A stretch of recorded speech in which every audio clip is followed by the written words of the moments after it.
আপনারা হয়তো অনেকেই জেনেছেন যে নদীর চাঁদ একজন মানুষ ছিলেন। তিনি অনেক তন্ত্রমন্ত্র জানতেন। তিনি একদিন বাজি রাখলেন যে আমি কুমির হব। এ কথা জনগণ বিশ্বাস করে নাই।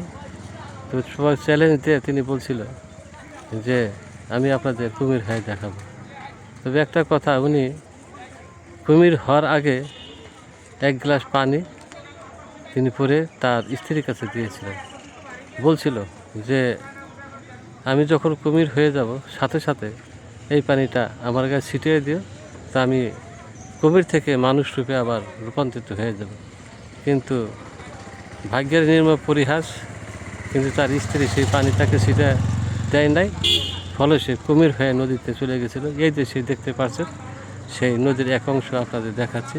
এটা তো এখন শুকিয়ে গেছে, ভরা মৌসুমে হয়তো দেখা যায় তো নদীর বেগ বান। এই যে দেখতে পাচ্ছেন। ভালো থাকেন। আসসালামু আলাইকুম।